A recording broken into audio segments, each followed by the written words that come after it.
3వ రోజు మొదటి శుక్రవారం చదువుకున్నటువంటి పాఠ్యాంశంలో ఇద్దరు దొంగల గురించి మనం చదువుకున్నాం. ఎంత దొంగలు? ఇద్దరు దొంగల్లో ఒక మంచి దొంగ, ఒక చెడ్డ దొంగ. ఏ దొంగతో పోల్చుకోవచ్చు మనం? ఏ దొంగమై ఉంటాం మనం? ఏ దొంగమై ఉంటాం మనము? యేసు ప్రభు సిలువ దగ్గరికి ఇద్దరు దొంగలు వచ్చారు. సిలువ మీద ఆయనతో పాటు సిలువ వేయబడడానికి ఇద్దరు దొంగలు వచ్చారు. ఎడమ వైపు ఉన్న ఒక దొంగ, కుడి వైపు ఉన్న ఒక దొంగ. మనందరం అనే దొంగ ఏ దొంగ అంటే ఏ దొంగ అంటాం మనము? కుడివైపున దొంగే అంటాం. కుడివైపున దొంగే అని ఇష్టపడతాం. కానీ ఈరోజు ఎడమ వైపున దొంగ గురించి ఆలోచిస్తాం. ఎందుకని అంటే ఎడమ వైపున దొంగలు ఆలోచనలు బహుశా మన జీవితంలో ఏమైనా ఉన్నవేమో. ఎడమ వైపున దొంగకు స్వభావమునకు మన స్వభావమునకు ఏమైనా దగ్గర సంబంధాలు ఉన్నాయేమో పరిశీలిద్దాం. చూడండి, సిలువ ఎక్కాడు ఎవరు? ఎడమ వైపు ఉన్నటువంటి దొంగ. కుడివైపు ఉన్నటువంటి దొంగ ఎట్లాగో మనం గుడ్ ఫ్రైడే నాడు చెప్పుకుంటాం. ఆ దొంగ కూర్చో పక్కన పెడదాం. ఎప్పటి వరకు? గుడ్ ఫ్రైడే వరకు ఆ దొంగని కుడివైపే ఉంచుదాం. ఎడమ వైపున దొంగతో మాట్లాడదాం. ఎందుకు ఎడమ వైపున దొంగతో మాట్లాడదాము అంటే కుడివైపున దొంగ కష్టంలోనే ఉన్నాడు, ఎడమ వైపున దొంగ కష్టంలోనే ఉన్నాడు. ఇద్దరు ప్రయాసతోనే ఉన్నారు. యేసు ప్రభు రాత్రి కాలం ముందు చదువుకున్నటువంటి పాఠ్యాంశంలో ఒక మాట ఉంది. ఏమనుంది అంటే, ఇదిగో యుగ సమాప్తి వరకు సదాకాలము మీతో ఉన్నాను. ఇప్పుడు ఎడమ వైపున దొంగకి సమీపంగానే ఉన్నాడు, కుడివైపున దొంగకు సమీపంగానే ఉన్నాడు. ఎవరు? యేసయ్య. ఎట్లా ఉన్నాడండి? ఇద్దరికి సమీపంగానే ఉన్నాడు, ఇద్దరుకు సమాంతర దూరంలో ఉన్నాడు. ఒక విషయం చెప్పాలి అంటే వాళ్ళు శ్రమ అనుభవించడానికి పాత్రుడు, ఆయన శ్రమ అనుభవించడానికి పాత్రుడు కాడు. నిజమే. మనందరి జీవితాల్లో మనందరి బ్రతుకుల్లో మనము చేసినటువంటి క్రియలను బట్టి, మనము చేసినటువంటి పనులను బట్టి మనము నిందించబడటానికి అర్హులమే. ఏమిటో ఎందుకో తెలియదు కానీ యేసయ్యను అంగీకరించామని చెప్పబడ్డ మనందరము కూడా మనతో పాటు యేసయ్యను కూడా నిందించబడుతున్నాడు. అవునా కదా? చెప్పండి. వీళ్ళు ప్రార్థనకి వెళ్తారేమో, వీళ్ళు దేవుడు తెలుసుకున్నవారేమో, నిత్యము ప్రార్థనలో ఉంటారేమో, వీళ్ళ సమస్యకి ఎప్పుడు ఎట్లా ఉంటుందట? పరిష్కారం దొరకదు. వీరెప్పుడు వారి చేతుల వైపు, వీరి చేతుల వైపు చూడటమే వీడు బ్రతుకు. వీరు ప్రార్థనకి వెళ్ళేవారే, వీరెప్పుడు రోగిష్టి వారే, వీరు ప్రార్థనకి వెళ్ళేవారే, ఎప్పుడు ఎవరేం పెడతారా అని చెప్పి వాళ్ళ చేతుల వైపు దీనంగా చూసేవారే. దేవుని నామానికి ఘనత, దేవుని నామానికి మహిమ. చెప్పండి, ఈ పని దేవుని నామానికి మహిమ, ఘనత. యేసయ్య ఏమని చెప్పాడు? వీరు ఫలించుట వలన తండ్రికి మహిమ వస్తుంది. మీరు ఆశీర్వదించబట్టాన్ని బట్టి తండ్రి నామానికి ఘనత వస్తుంది. మీరు దీవించబడటాన్ని బట్టి దేవదేవుడి నామానికి ఘనత వస్తుంది, దేవుణ్ణి ఘనపరుస్తారు. చూడండి, సమీప దూరంలో ఉన్నటువంటి వ్యక్తులను కూడా మనకు పరిచయం చేస్తారు. ఇదిగో వీరితో పాటు వారు ప్రార్థనకి వెళ్ళేవారు. ఎందుకు? వాళ్ళు పర్వాలేదు, వాళ్ళు బాగా, కానీ వీళ్ళు ఎప్పుడు క్రీస్తుని ఎరిగింది మొదలుకొని ఎప్పుడు చేతుల వైపు ఏం పెడతారని చూడటం వీళ్ళ బ్రతుకంతా. అరే, తప్పు చేసినటువంటి మనం అర్హులమే. దేనికి? ఆ మాట పట్టడానికి. ఎందుకని? మనం సరైనటువంటి ప్రార్థనా జీవితాలైనటువంటి వ్యక్తులుగా బ్రతుకుతున్నాం. దేవుని సన్నిధిలో పొందుకోవడం లేనటువంటి వ్యక్తులుగా మనం జీవిస్తున్నాం. దేవుని పాదాల యొద్ద కూర్చొని మన అక్కర అడుక్కోవడం లేనటువంటి వ్యక్తులుగా బ్రతుకుతున్నాం. దేవుని యొక్క కూర్చుని మన రోగానికి దేవుడు స్వస్థపరచగలడు అనే విషయాన్ని గుర్తిరగేటువంటి వ్యక్తులుగా మనం బ్రతుకుతున్నాం. మన సమస్యకు పరిష్కారం స్థలమని తెలిసి కూడా ఆయన వైపు దినమెల్లా చేతులు చాపలేటువంటి వ్యక్తులుగా బ్రతుకుతున్నాం. ప్రభువా, నువ్వు ఏది చేసినా నీ నామానికి మహిమ రావాలి ప్రభు అని దేవుని సన్నిధిలో మనం చెప్పలేని వ్యక్తులుగా జీవిస్తున్నాం. నిజమే కదా? ఇంటి నిండా భోజనం ఉంది, ఇంట్లో భోజనం ఉంది, తినలేని వాడిని ఏమంటారు? వాడి నోట్లో ఏముందంటారమ్మా? ఏముందంటారు చెప్పండి? వాడి నోట్లో చిరుందర బాబు అడిగి తినలేకపోతున్నాడు అంటారు. అన్నీ ఉన్నాయి, కానీ తినే శక్తి సామర్థ్యం. కొన్ని మార్లు చెప్పాను మీకు, నేను కొన్నిసార్లు చెప్పాను. బాల్య దశలో ఉండగా, బాలుడై ఉండగా సమస్తానికి అతను అధిపతి అయినప్పటికీ తన దగ్గర ఉన్నటువంటి దాసునికి అతనికి మరి ఏ తేడా ఉండదు. ఎందుకని? ఏమి కావాలన్నా ఎట్లా అడుక్కోవాలి? దాసులు వలె అడుక్కోవాలి. అవునా కాదా? ఇప్పుడు రక్షణానంద సంతోష్ ఉన్నారు. ఆ సమస్తానికి అధికారులు ఎవరు? అధిపతులు ఎవరు? హక్కుదారులు ఎవరు? మన మందిరికి పోతాం కదా, ఒక ఎకరం పొలం రాసిస్తాం మనకి ఎవరికైనా. మనం రాసిస్తావా? ఏమంటారు? నాకు ఇద్దరు మనవాళ్ళు ఉన్నారు కదా అంటారు. అవునా కదా? చెప్పండి. కాబట్టి మనం మనవడుకున్నట్టే ఆ నానమ్మ వాళ్ళు కూడా అడుగు. అదేంటి వాళ్ళు నేనని సమానమైన నానమ్మ అంటే, కాదు నాన్న, నువ్వు నా యొక్క ఆస్తికి నువ్వేవు హక్కుదారుడివి, సొత్తుదారుడివి, వారసుడివి. మరి ఎందుకు నాకు ఇవ్వట్లేదు నువ్వు వెంటనే? నీవింకా దీన్ని డీల్ చేసే కెపాసిటీ దగ్గరికి రాలేదు. నీకు ఇవ్వబడినటువంటి ఆస్తిని మొత్తాన్ని నువ్వు కంట్రోల్లో తెచ్చుకునేటువంటి శక్తి సామర్థ్యాలు నీ దగ్గర లేవు కనుక నేను ఎలా చూస్తున్నా? నేను ఒక బాలుడుగానే, పరాయివాడుగానే, అడిగితే ఇవ్వనివాడుగానే చూస్తా ఉన్నాను. నిజమే, దేవుడు సమస్తం మనకిచ్చాడు. 5 రోజులటువంటి సృష్టిని చేసినటువంటి దేవుడు 6వ రోజున తన రూపములో తన పోలికలో నరుని నిర్మించి సమస్తం పైన అధికారం ఇచ్చాడు. సమస్తం పైన అధికారం ఇచ్చినటువంటి దేవదేవుడు మరి ఈరోజు కొన్ని మన జీవితాల్లో అధికారం పొందుకునేటువంటి వ్యక్తులుగా మనం ఏం చేస్తున్నాం? బ్రతుకుతున్నాం, జీవిస్తున్నాం దేవుని బిడ్డలాగా. మనందరి జీవితాలు ఎడమ వైపున దొంగతో మనం పోల్చుకోవచ్చా లేదా చెప్పండి? నిత్యం హాస్పిటల్ చుట్టూ తిరుగుతూనే ఉంటారు, ఏం ప్రార్థన, ఏం వెళ్ళబోందో అనేవాళ్ళు లేరా? నిత్యం అప్పుల కోసం ఎదుగుతూ ఉంటారు వీళ్ళు, ఏమి ప్రార్థన, ఏమి సెరువు అనేవారు లేరా? ఒక సాట స్థిరం ఉండదు, ఒక పని స్థిరత్వం ఉండదు. మరి లేస్తే ఆదివారం అవగానే బైబిల్ తీసుకుని వెళ్ళిపోతారు అనేవారు లేరా? ఉన్నారా లేదా? వీళ్ళందరూ తిట్టించేది ఎవరినండి? ఎవరిని? వాళ్ళతో పాటు మనం కూడా తిడతాం. ఏంటి ప్రభా మా బతికిలా అయిపోయింది, ఇప్పుడు ఏం చేస్తున్నాడు ఎడమవైపున దొంగ? అర్థమవుతున్న మాట మీకు? ఎడమవైపున దొంగ ఏం చేస్తున్నాడు? ఇప్పుడు ఎడమవైపున దొంగ ఏం చేస్తున్నాడు చెప్పండి? నువ్వు దేవుడు అని చెప్పావుగా, వారం పెట్టుకుని దళితుకు వస్తున్నానుగా, ఉపవాస ప్రార్థనలు కూడా మానేయకుండా వస్తున్నానుగా, ఎక్కడెక్కడ ప్రార్థన అంటే అక్కడికి వెళ్తున్నానుగా, ఆ రోగం తగ్గియొచ్చుగా, నువ్వు కూడా వాళ్ళందరూ నూరు ముప్పియొచ్చుగా అనేవాళ్ళు లేవా? ఆ దొంగకి మనకి ఏమైనా తేడా ఉందా చెప్పండి? ఆ దొంగకి మనకి ఏమైనా తేడా ఉందా? అర్థమవుతుందని ఆ మాట మీకు? ఆ దొంగకి మనకేమైనా తేడా ఏదైనా ఉందా? ఆ దొంగ ఏమంటున్నాడు? ఈ దొంగ ఏమన్నాడు? ఈ దొంగ జరుగుద్దని చెప్పే కదా, ఆ దొంగ గురించే మాట్లాడదు, ఎడమవైపున దొంగ గురించే మాట్లాడతాం. మనం ఇప్పుడు ఏ దొంగలో చెప్పండి?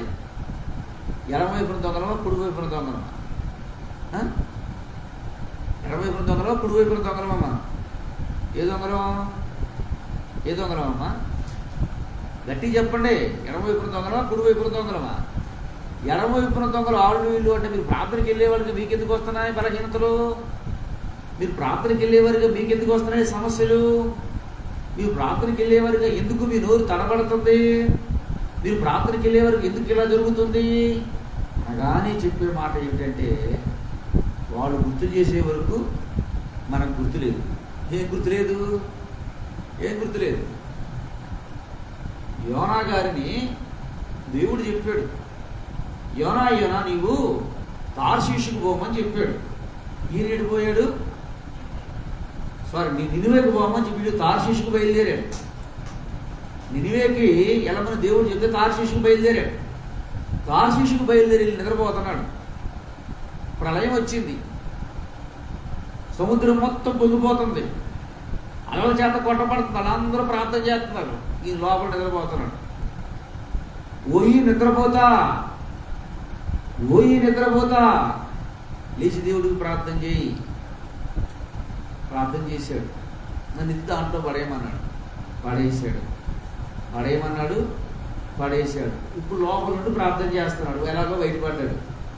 ఎలాగో దేవుని కృపను తెలిసి కృపను చూపించి తిమింగళం నోట్లో నుంచి బయటికి గట్టేసింది. నినివే వెళ్ళాడు, వాక్యం ప్రకటించాడు. వాళ్ళందరూ మారు మనసు పొందారు. వాళ్ళందరూ మారు మనసు పొందారు. ఇప్పుడు ఈయన కోపం వచ్చింది. ఎవరి మీద? దేవుడి మీద. దేవుడి మీద కోపం వచ్చి అసలు దేవుడి సంగతి ఏంటో చూద్దామని చెప్పి దూరం వెళ్ళి ఒకసారి ఏరే కూర్చున్నాడు. ఊహించకుండా కొత్త చెట్టు మొలిసింది, ఊహించకుండా ఇగురులు వేసింది, ఊహించకుండా ఆయన చక్క నీడనిస్తుంది. ఊహించిన రీతిలో మధ్యలో జరగబడింది ఒక పురుగు, ఏరు మొత్తం కొట్టేసింది. అటు నుండి ఇటు నుండి గాలి కొట్టింది.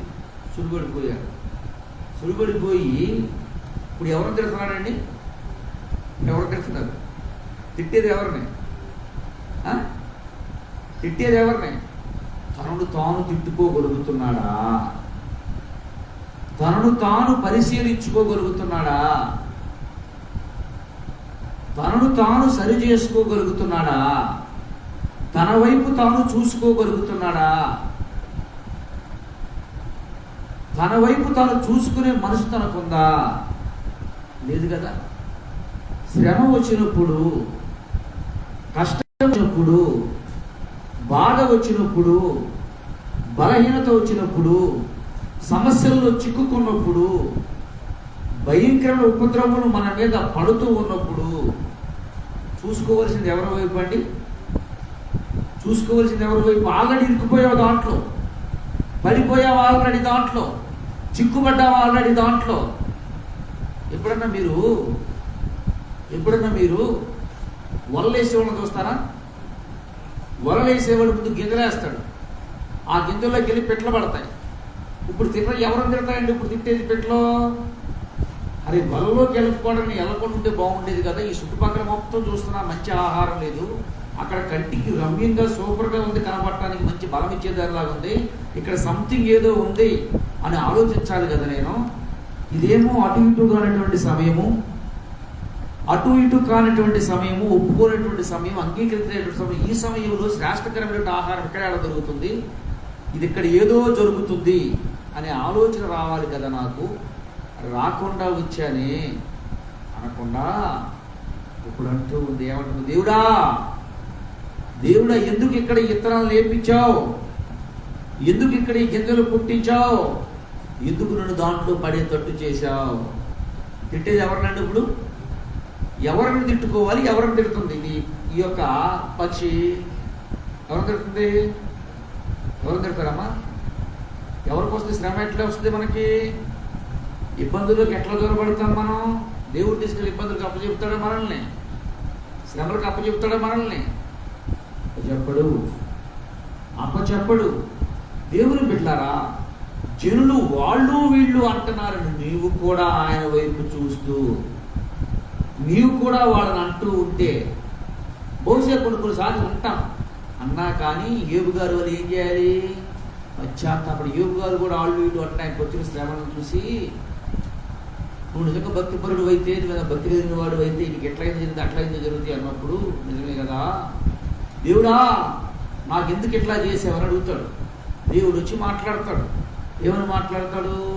నువ్వు చాలా భక్తిపరుడు అనుకుంటున్నావు కదా, జ్ఞానం కలిగిన వాడు అనుకుంటున్నావు కదా, నీ అంత అతీతుడు లేనటువంటి అనుకుంటున్నావు కదా, ఇది సూర్యుడే రాగలిగాడు, చంద్రుడే రాగలిగాడు, సృష్టిలో ఇది ఒకసారి నీకు తెలుసు కదా, నీ జ్ఞానంతో చెప్పమంటాడు.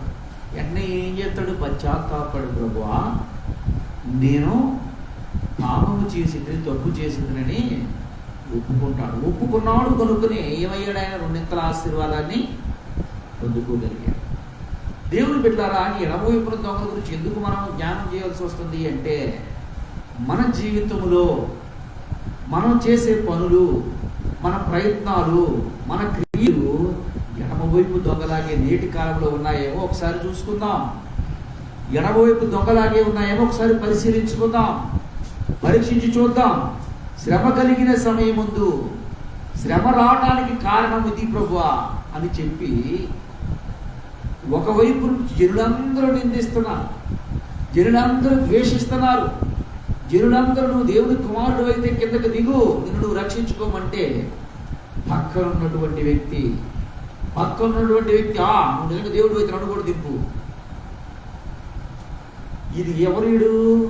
దొంగ, దోచుకునేవాడు, మోసగాడు, నాశనానికి పాత్రుడు, నాశనం చేయటానికి ముందున్నటువంటి వ్యక్తి. ఇన్ని కలిగిన వాడు, ఇన్ని చేస్తున్నటువంటి వాడు, ఇన్ని చేసినటువంటి వాడు ఇప్పుడు దేవుడిని ఏం చేస్తున్నాడండి? ద్వేషిస్తున్నాడు. దేవుడిని ద్వేషిస్తున్నాడు. దేవుని బిడ్డలారా, యేసయ్య అంటున్నాడు, ఈ రోజున నీతో నాతో, యోసేపుతో తోడుగా ఉన్నటువంటి నేను నీతోనూ కూడా. యోసేపు గారి గురించి చదువుతూ ఉన్నప్పుడు యోసేపు గారి గురించి ఒక మాట ఉంటుంది, యోసేపుకు యెహోవా తోడై ఉండెను. ఎక్కడెక్కడ తోడై ఉన్నాడు? గోతిలో పడితే గోతిలో పాటు నీతో పాటు వస్తాడు ఆయన. జైలుకి వెళ్తే జైలుతో పాటు నీతో పాటు వస్తాడు ఆయన. సింహాసనం మీద కూర్చుంటే నీతో పాటు సింహాసనం మీద కూర్చుంటాడు ఆయన. భక్తి కలిగి ప్రార్థన చేస్తుంటే అక్కడికి వచ్చేస్తాడు ఆయన. ఆయన ఎప్పుడు నిన్ను వదిలిపెట్టాడు. దేవుని బిడ్డలారా, దొంగ జీవితము, దొంగ బ్రతుకు. ఆయన శ్రమలో ఉన్నాడు కనుక ఆ శ్రమ చూడు నాకెందుకు, నేను ఆ వైపుకి వెళ్ళను అని అనలేదు. ఆయనతో పాటు వెళ్ళాడు. అక్కడ కూడా నీకు అవకాశం ఇస్తున్నాడు దేవుడు. అక్కడ కూడా అవకాశం ఇస్తున్నాడు దేవుడు నీకు నాకు. ఒక్కసారి ఆలోచిస్తావేమో అని, ఒక్కసారి ఆలోచన కలిగి ఉంటావేమో అని ఈరోజు నాకు ఈ స్థితి రావడానికి కారణం ఏమిటి? ఈరోజు ఈ బ్రతుకు నేను బ్రతకడానికి కారణం ఏంటి? ఈరోజు నాకు ఈ జీవితంలో ఇటువంటి పరిస్థితులను ఎదుర్కోవడానికి కారణం ఏమిటి? ఈ నిందలు పడటానికి కారణం ఏంటి? ఈ అవమానాలు పడటానికి కారణం ఏమిటి? ఏమిటి ఏమిటి ఏమిటి అని తనను తాను ఏం చేసుకోలేదండి? పరిశీలించుకోవాలి. అంత చదువుకున్నటువంటి పాఠంలో తప్పు చేశారని తెలుసుకున్నాడు, కానీ వెళ్ళవలసిన వారి దగ్గరికి వెళ్ళలేదు. ఇస్కరియోతు యోధ ఎవరి దగ్గరికి వెళ్ళాలి? ఎవరిని మనం ప్రపంచంలో ఎక్కువగా గాయపరిచేది, ఏ మనిషిని గాయపరిచిన దానికంటే కూడా ఎక్కువగా ఎవరిని గాయపరుస్తున్నాం? యేసయ్యని గాయపరుస్తున్నాం. ప్రతి మనిషి ఈ లోకంలో పుట్టిన ప్రతి మానవుడు కూడా ఈ లోకంలో ఒక మనిషి చేసే ద్రోహం కంటే, ఒక మనిషికి చేసే అన్యాయం కంటే, ఒక మనిషికి చేసే భయంకరమైనటువంటి పాపము కంటే యేసయ్యకి అధికమైన పాపం చేస్తున్నాం. పాపము చేసినటువంటి మనము మరి ఒకరి దగ్గరికి వెళ్ళి పాపం చేసిన వ్యక్తితో ఏం చెప్తున్నాం? నీ పాపాన్ని రుచి పంచుకుంటున్నాం. ఆ పాపం ఏమైనా తీసేస్తాడా? పక్క వ్యక్తి తీసేస్తాడమ్మా? తీసేస్తాడు? ఏ వ్యక్తి అయినా తీసివేయడు. నీ పాపాన్ని నువ్వే బానిసగా మంచి చెప్తున్నాడు. చివరికి పరిష్కారము దొరకనటువంటి వ్యక్తిగా మిగిలిపోయాడు ఇస్కరియోతు యోధ. అదే యేసయ్య దగ్గరికి వస్తే బహుశా 12 మంది శిష్యుల్లో ఈయన కూడా క్రీస్తుకు రథసాక్షి అయి ఉండేవాడేమో. ఈ రోజున నీతో నాతో దేవదేవుడు మాట్లాడుతున్నటువంటి మాట, ఎడమ వైపున దొంగగా జీవిస్తున్నటువంటి మన బ్రతుకు, మన జీవితము వాళ్ళ దగ్గరికి వెళ్ళలేదు, కానీ యేసయ్య దగ్గరికి మనము వచ్చాము. ఇస్కరియోతు యోధ కంటే మనం ఎందుకు గనులము అంటే, ఎందుకు గొప్పవారము అంటే, శ్రమ కలిగిన దినమున పరిష్కరించగలవారు వైపు ఎత్తికే మనము, మన పాదములు ఆయన వైపుకి వచ్చాయి. ఆయన పాదాల దగ్గర పడి మనము పశ్చాత్తాపడి వ్యక్తుల్లాగా మనము బ్రతుకుతున్నాం. కానీ ఇస్కరియోతు యోధ ఆ పని చేయలేదు. దేవుని బిడ్డలారా, ఇస్కరియోతు యోధాకి అటువంటి అవకాశం రాలేదు. బహుశా అవకాశం వచ్చిన కానీ అవకాశాన్ని ఉపయోగించుకోలేదు. ఈరోజు నీవు నేను ఉపయోగించుకుంటాం. ఎడమవైపు ఉన్నటువంటి దొంగ ఉపయోగించుకోలేదు. ఎడమవైపున దొంగ ఏం చేశాడండి? లోకముతో పాటు ద్వేషించాడు. లోకమును జనుడితో పాటు ఆయన్ను కూడా, ఆయన ఎంతవరకు మాట్లాడగల అంతవరకు మాట్లాడాడు. ఎంతవరకు అవమానకరంగా మాట్లాడగల మాట్లాడాడు. దేవుణ్ణి నిర్లక్ష్యం చేస్తే నాశనం అయిపోయేది ఎవరండి? దేవుడిని నిర్లక్ష్యం చేస్తే, దేవుడి పైన అశ్రద్ధ చేస్తే పాడైపోయేది ఎవరండి? దేవుని వాక్యం చేసిన దేవుడు ఎక్కిరించబడడు. ఏమి విత్తుతామో ఆ పంటే మనం కోసుకోవాలి. ఏ విత్తనం విత్తే అదే పంట నువ్వు కోయాలి.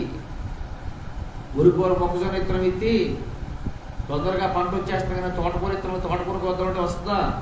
తోటకూర ఎన్ని రోజులకు వస్తుంది? ఎన్ని రోజులకు వస్తుందండి తోటకూర? గోంగూర 40 రోజుల్లో వచ్చేస్తుంది పంట. అదే మొక్కజొన్న అయితే ఎన్ని రోజులకు వస్తుంది? 3 నెలలు కంపల్సరీగా ఆగాలి. 3 నెలలు ఆగాలయా? 3 నెలలు ఆగాలి. అదే పామాయిల్ ఇస్తే 5 సంవత్సరాలు ఆగాలి. ఏ విత్తుతామో ఆ పంటే కోస్తాం. నువ్వు ఇవాళ ఇత్తేసి ఆ పంట కోయాలి అంటే ఆ పంట అది ఇప్పుడు రాదు. దేవుని బిడ్డలారా, ఎడమ వైపు ఉన్నటువంటి దొంగ జీవితాన్ని, మన జీవితాన్ని ఎందుకు ఒకసారి కంపారిజన్ చేసుకుని చూడమంటున్నాను అంటే, ఎందుకు కంపారిజన్ చేసుకుని చూడాలి అంటే, లోకము మాట్లాడుతున్నట్లు నీవు నేను మాట్లాడుతున్నామేమో, లోకము బ్రతుకుతున్నట్లు నీవు నేను బ్రతుకుతున్నామేమో, లోకము నిర్లక్ష్యం చేసినట్లు నీవు నిర్లక్ష్యంగా బ్రతుకుతున్నావేమో. ప్రార్థనని నిర్లక్ష్యము, ప్రార్థనలో నిర్లక్ష్యము, సంఘ క్రమాల్లో నిర్లక్ష్యము, వాక్యం చదువుట్లో నిర్లక్ష్యము, దేవుని పరిశుద్ధ సంఘ సావాసంలో నిర్లక్ష్యము, దేవుని పనిలో నిర్లక్ష్యము. ఎందుకంటే లోకం చేస్తున్నట్టు నేను కూడా చేస్తున్నాను, లోకం బ్రతుకుతా నేను కూడా బ్రతుకుతున్నాను. దేవుని దగ్గరికి వచ్చి ఏం చేస్తారండి ఆయన? ఏమన్నాడు? తలుపు దగ్గర నేను తట్టుచున్నాను, ఎవడైనా నా స్వరం వింటే నేను అతనితో కలిసి భోజనం చేయాలని ఆశపడుతున్నాను. నేను ఎప్పుడు నీకు సమీపంగా ఉన్నాను, నీకు ఎప్పుడు నేను దూరంగా లేను. నిన్ను విడువను, ఎడబాయను. నువ్వు శ్రమలో నీకు తోడుగా ఉన్నా, కష్టాల్లో నీకు తోడుగా ఉన్నా, బాధల్లో నీకు తోడుగా ఉన్నాను. నువ్వు పిలుస్తావేమో అని చూస్తా ఉన్నా. నువ్వు పిలవక నీ ప్రయత్నమే చేస్తా ఉన్నా, నీ ప్రయత్నమే చేస్తా ఉన్నావు. నేనే చేస్తా ప్రభా ప్రయత్నం, నేనే చేస్తా ప్రభా ప్రయత్నం, నేనే చేస్తా ప్రభా ప్రయత్నం అంటున్నా. ఎంతవరకు చేస్తాడో నేను కూడా ఏం చేస్తున్నా? సైలెంట్ కూరుకున్నా. చేసి చేసి చేసి చేసి నన్ను పిలవకుండా నువ్వేం చేస్తున్నావు? బట్టలు చదువుకుని ఇసుక రైతు ఏదోలాగా ఏం చేస్తున్నావు? కని ముగించేసుకుంటున్నావు, వదిలిపెట్టేసి ఊరుకుంటున్నా. లోకము ద్వేషించినట్లు నీవు కూడా నన్ను చేతకాని వాళ్ళలాగా చూస్తూ ఉన్నావు, చేతకాని వాళ్ళలాగా ఆలోచిస్తూ ఉన్నావు. ఈరోజు దేవుడు అంటూ ఉన్నాడు నిన్ను నన్ను. నిజమే, మన జీవితంలో మనకు శ్రమ కలిగినప్పుడు, భారం కలిగినప్పుడు, కష్టం కలిగినప్పుడు, ఇబ్బంది కలిగినప్పుడు, అవమానంతో ఒంటరితో కృంగిపోయినప్పుడు ఎంతమంది యేసయ్య వైపు చూస్తూ ధైర్యంగా ఉన్నామండి?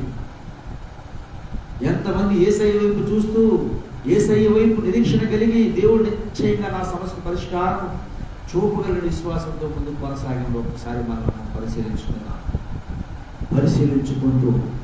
పరీక్షించుకుంటూ, దొంగకు లేదు అవకాశం, ఇస్కరియోతు యోధాకు లేదు అవకాశం. వారు బాగొట్టుకున్నారు. బహుశా ఈరోజు దేవుడు నీతో నాతో చెప్తూ ఉన్నాడు, వారి మధ్యకు వచ్చేసాను, ఈరోజు నేను మీ మధ్యకు వచ్చాను.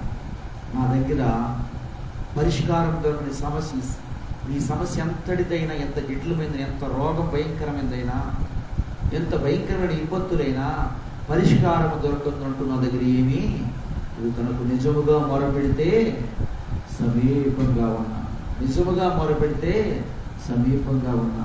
నిజంగా మొరకి ఉత్తుత్తి మొరక తేడా ఏంటండి? ఉత్తుత్తి మొరకి నిజమైన మొరక తేడా ఏంటి? ఇప్పుడు విన్నారు మీరు, నిజంగా అడగటం, ఉత్తుగా అడగటం అంటే తెలుసా మీకు? అంటారా, ఈయన ఏం కూర వదినా, ఏం కూర అక్క అని అడిగితే, ఏదో చికెన్ రామ్మా, నేను వచ్చినా మీ ఇంటికంటే రామ్మా, అంతకన్నా వాళ్ళకి ఏడపోతుంది కోసి పెడతాను అంటారు. గోంగూర పచ్చడి కూడా వేసి పెడతారు. అవునా కదా? చెప్పండి, ఏమంటారు? వదిన ఏం కూర ఇవ్వాలా అని అడిగారు అనుకోండి, పక్కన ఉన్నటువంటి మీతో, మంచి కూర అయితే వద్దాం అనుకున్నాను అంటారు. రామ్మా, అంత భాగ్యం ఉందా? ఏం పెడతాను ఇంటికి వస్తే? మంచి ఏడపోతుని చూసి కోసి పెడతా. ఏడపోతుని కోసి పెడతారా? ఎర్రగొర్రె మాసం కోసి వేస్తారు. ఏం చేస్తారండి? ఎర్రగొర్రె మాసం. నేను వస్తాను, నిజంగా వస్తాను అనుకున్నావా? ఉండుండమ్మా, ఉండు, మీ అన్న ఇంటి దగ్గర లేడు, లేకపోతే లేడు, తీసుకొచ్చిన తర్వాత పెడతాడు. అంటే అర్థం ఏంటది? నిజంగా పిలిచే పిలుప, దొంగ పిలుప? దొంగ పిలుప, నిజమైన పిలుప? చెప్పండి. మన ప్రార్థన కూడా అలాంటి ప్రార్థనేనంట. మన ప్రార్థన కూడా ఏం ప్రార్థన? మన ప్రయత్నాలన్నీ మనం చేసేసి, ప్రభా నువ్వు ఆమె నన్ను చాలు, నువ్వు ఆమె నన్ను చాలు ప్రభా, మొత్తం చేతికి ఇచ్చేసి నువ్వు సంతకం పెట్టించే ప్రభా. దేవుని చిత్తం ఎలా ఉంటుందంటే వైట్ పేపర్ చేతికి ఇచ్చి ప్రభా నీ చిత్తం ఏమైందో ప్రభా నేను సమీర్ గారు అంటాడు, నీ దాసుడు ఆలకించున్నాడు సెలవిమ్ము ప్రభా, నీ దాసుడు ఆలకించున్నాడు సెలవిమ్ము. నువ్వు ఏది చేసినా నా జీవితానికి ప్రభా నేను లోబడి బ్రతుకుతాను. ఎందుకని అంటే శ్రమ నా దగ్గరికి వచ్చినప్పుడు ప్రభా నేను ధైర్యంగా నిలబడతా, ఆ శ్రమను నా మీద ఏలనీయు ప్రభా. ఎందుకంటే ఎన్నో చూస్తా ఉన్నానయ్యా. ఎందుకంటే నాకు ముందున భక్తులు నేర్పుతున్నాడయ్యా. శడ్రక్ మెషక్ అబ్దెగోలు తండ్రి శ్రమలోకి వెళ్ళాడు, కానీ శ్రమ వారిని కాల్చలేదయ్యా. శ్రమలోకి వెళ్ళాడు దానియేలు గారు, కానీ సింహం వారి మీద హాని చేయలేదయ్యా. శ్రమలోకి వెళ్ళిన ఇశ్రాయేలు ప్రజలు ఒక్కరిని కూడా ఏం చేయలేదు, ఒక్క వ్యక్తిని కూడా చంపగలిగారా? ఒక్క వ్యక్తిని కూడా చంపలేకపోయారయ్యా. శ్రమ పెట్టారు, బాధ పెట్టారు, శ్రమ బాధే, కానీ నీవు నన్ను కాచువాడు కొనకవు నిద్రపోవు ప్రభా అని చెప్పుతూ ఆయన సన్నిధిలో కూడిన మనందరము కూడా శిలువ ధ్యానంలో 3వ రోజులు ఆయన పాదాల యొద్ద కూర్చుంటూ దేవా నిజముగా మనం కుడివైపు దొంగలా ఉన్నామో మనం పరిశీలించుకుంటూ 10 నిమిషములు చదవబడినటువంటి ధ్యానం చేసిన అంశాన్ని ధ్యానం చేస్తూ ఆయన సన్నిధిలో పడుకుందాం. అటు స్థితి దేవతలు మనం అందరూ అనుగ్రహించినట్లు అందరూ కూడా కళ్ళు మూసుకొని మోకరించగలిగిన వారు మోకరించి కళ్ళు తెరిచి చూడక ఆత్మరూపిగా మనల్ని ప్రతి సంచరించిన దేవదేవుని తలంపులు మాత్రమే కలిగి ముందుకు కొనసాగు.